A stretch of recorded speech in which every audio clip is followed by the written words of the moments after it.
नमस्कार। ज्ञानवर्धकी चैनल में आपका बहुत बहुत स्वागत है। आप देख रहे हैं महाभारत के संवेदनशील प्रसंगों को एपिसोड के रूप में। पिछले वीडियो में आपने देखा होगा कि कौरवों की सेना युद्ध स्थल तक पहुंच चुकी है। वहां शिविर में विश्राम करते हुए बहुत जनों के बीच में बातचीत चल रही है। दुर्योधन कह रहा है कि पांडव सेना भी युद्ध की पूरी तैयारी में होगी। शल्यराज बोलते हैं कि मैं भी यही सोच रहा था, युद्ध हो सकता है। मैंने जीवन में इतनी बड़ी सेना एकत्रित होते हुए कभी देखी नहीं ना सुनी। उनके ओर भी कोई सेना कम नहीं होगी। दुर्योधन कहता है कि हमारे बराबर तो नहीं होगी। हमें डराने का कोई कारण ही नहीं है। भीष्म द्रोण कहते हैं बीच में ही, आचार्य जी आप बताइए, युद्ध विद्या में शास्त्र क्या कहता है? आपसे अधिक जानकार यहाँ कोई नहीं। इतनी भारी सेनाओं ने क्या पहले कभी आपने आमने सामने होते हुए देखा है?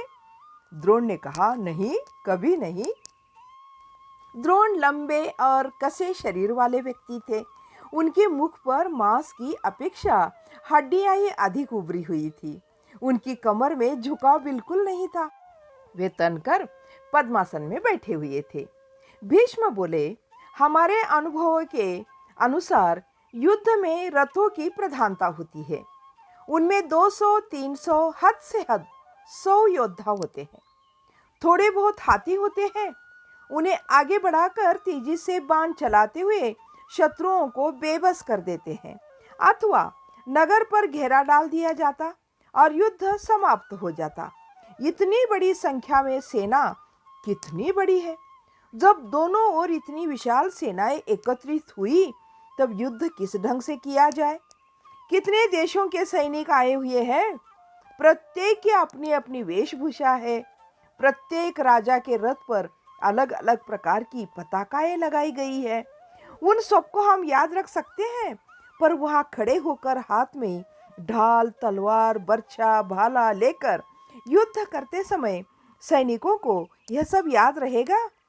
एक दूसरे पर टूट पड़ने के समय तक यह बात कैसे चलेगी? भीष्म आगे कहते हैं कि रेलम मेल मच जाने के बाद अपने ही लोग आपस में गूंथ सकते हैं। हमारे हाथी ही अपने आदमियों को सूंडों में पकड़कर फेंक सकते हैं, कुचल सकते हैं। यह कैसे संभाला जाएगा? आचार्य द्रोण बीच में ही बोल देते हैं, मैं भी यही सोच रहा हूँ, कुछ सूझ नहीं रहा है मुझे तो। सैंधव और शल्य आदि का तो इस समस्या की ओर ध्यान ही नहीं गया था। हमारी इतनी बड़ी सेना है, शत्रुओं का मार मार कर कचूमर निकाल देंगे। इस आत्मविश्वास से फूले नहीं समा रहे थे वे दोनों। इतने में प्रहरी ने आकर बताया कि रसद पहुंचने का प्रबंध करने वाला प्रबंधक बाहर प्रतीक्षा कर रहा है। फिर दुर्योधन ने अनुमति दी कि वह अंदर आए और उसने भीष्म और दुर्योधन को नमस्कार करके पूछा, यदि यह बता दिया जाए कि युद्ध कहाँ होगा तो मुझे शिविर की व्यवस्था करने में सुविधा रहेगी। भीष्म ने कहा कि हम सब लोगों का विचार तो यही है कि जहां हम ठहरे हैं ना अभी, यही युद्ध होगा।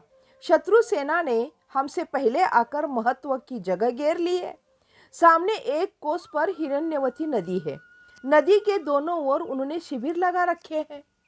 प्रहरी ने कहा कि उन लोगों ने ऊपरी भाग में खाने पीने की, पकाने की, स्नान करने की व्यवस्था कर रखी है। निचले भाग में हाथी घोड़ों के लिए पानी की व्यवस्था की है।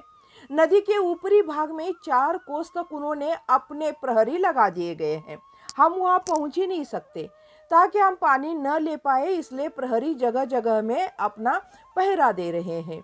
यहाँ तो पानी की व्यवस्था है ही नहीं। यहाँ से पीछे 3 कोस दूर वैशंपायन सरोवर है, परंतु वहां से कितना पानी ढोया जा सकता है? भोजन और पीने को बहुत पानी चाहिए। हाथी और घोड़ों के लिए तो पानी ढोना संभव नहीं। सैनिकों के स्नान आदि की भी बहुत बड़ी समस्या है। पर्याप्त पानी के अभाव में यहाँ कल संध्या तक मल मूत्र आदि की दुर्गंध शुरू हो जाएगी। दुर्योधन को तुरंत क्रोध आया। वह बोला, नदी का पानी उन्हीं का है क्या? उसमें हमारा भी तो हिस्सा है ना? भीष्म ने शांत भाव से उत्तर दिया, राज्य का भाग उन्हें युद्ध में जीतना है ना, उसी प्रकार पानी के भाग को भी हमें युद्ध में जीतना होगा। केवल मांगने से वो देंगे नहीं। दुर्योधन मन ही मन सोचने लगा, ये अब भी उन्हीं की ओर से बात करते हैं। महासेनापति बनने के बाद भी यदि यही हाल रहा तो हमारी जीत कैसे होगी। कृपाचार्य तभी बोले, उन्हें यहाँ से हटाकर अपने लिए अनुकूल युद्ध भूमि तैयार कर लेना संभव नहीं। द्रोण परिस्थिति समझते हुए बोले, आप ये कैसे कर पाएंगे। मान लीजिए हम भी दाई ओर घूमकर इस नदी के ऊपर की ओर जाए तो वे आगे घुसकर हस्तिनापुर की ओर चल पड़ते, इस पर हम कहीं के नहीं रहेंगे। अथवा मान लीजिए कि हम ही जरा पीछे हटकर पानी वाली उचित जगह पर जाए तो इसका अर्थ यह होगा कि हम स्वयं ही उन्हें अपने राज्य में घुसने दे रहे हैं। पीछे हटने पर भी कोई ऐसी अच्छी नदी नहीं है और दूसरी पानी की व्यवस्था सुलभ नहीं है। हम लोगों के यहाँ आने तक वे एक और दिन का रास्ता तय करके आगे आ सकते थे, पर वे जानबूझकर नदी के किनारों को घेर कर वही हमारी प्रतीक्षा कर रहे हैं। सुना है उन्होंने नदी पर स्थान स्थान पर बांसों के पुल बना रखे हैं, नावें भी लाए हैं, रथादी को और पार कर ले जाने के लिए लकड़ी के लट्ठों के पुल भी बांध रखे हैं। भीष्म ने कहा, उन्होंने बड़ी मौके की जगह घेर ली है। हम कुछ और नहीं कर सकते सिवाय इसके कि कुछ और गाड़ियां मंगाकर उनसे पानी ढोया जाए। मल मूत्र आदि का जमीन के भीतर गाड़ने की व्यवस्था करनी होगी ताकि दुर्गंध न फैले। यह आज्ञा देकर महासेनापति ने प्रबंधक की ओर इशारा किया। वह बाहर चला गया। उन्होंने फिर से मूल विषय को लेकर कहा, आचार्य जी, इतने बड़े युद्ध को कैसे रोका जाए बताइए।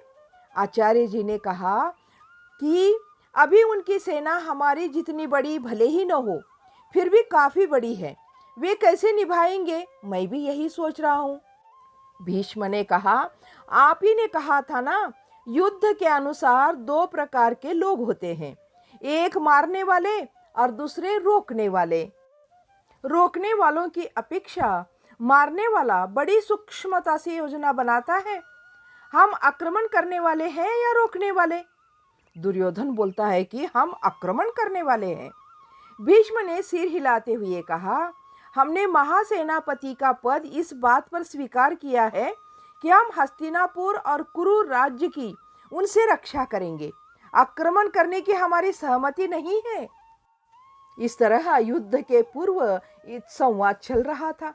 तो इस कहानी को करते यहीं पर समाप्त। इस कहानी का अगला भाग अगले वीडियो में जरूर देखिएगा।